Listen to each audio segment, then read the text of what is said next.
I'm Robert Ayers. It's my pleasure to serve as a member of the RAREculture Board. Unlike most members of the Board of RAREculture, I have had, until very recently, very little experience in the world of design and certainly in the world of commercial design. My background is as a performance artist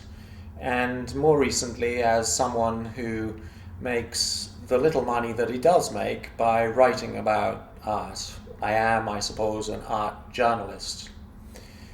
But my sympathy for the RAREculture ethos derives from the fact that one of my interests, and I suppose this is typical of someone who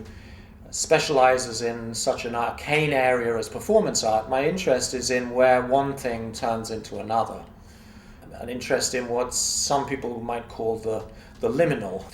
which is to say where the identity of one concept begins to break down, and we might see it in terms of its relationship to another concept. I've had the real pleasure in interviewing both the artists and the board members for these videos, in learning a great deal about RAREculture's ambitions and its aspirations and its ethos, and also in discovering what it is that the very different artists that Susan has identified for RAREculture have in common.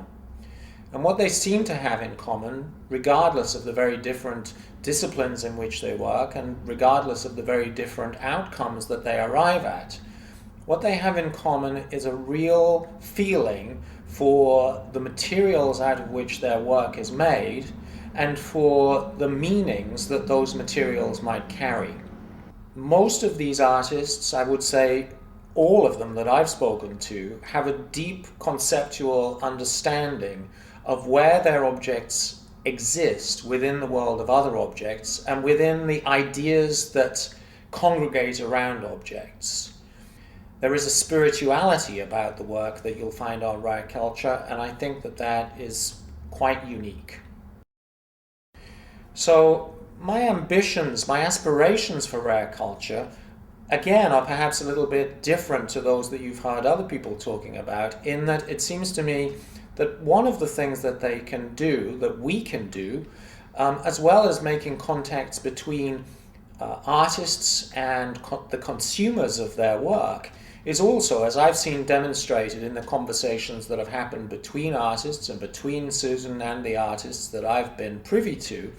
is contacts between the artists themselves. I'm actually reminded of the sort of relationships, the sort of familial relationships that seem to have existed in the best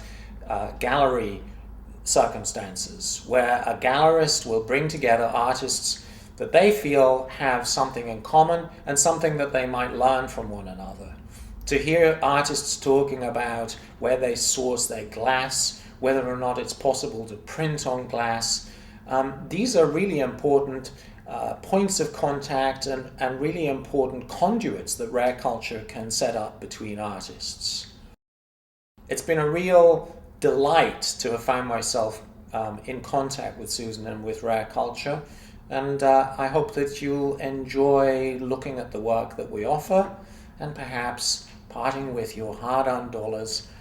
to become an owner of it.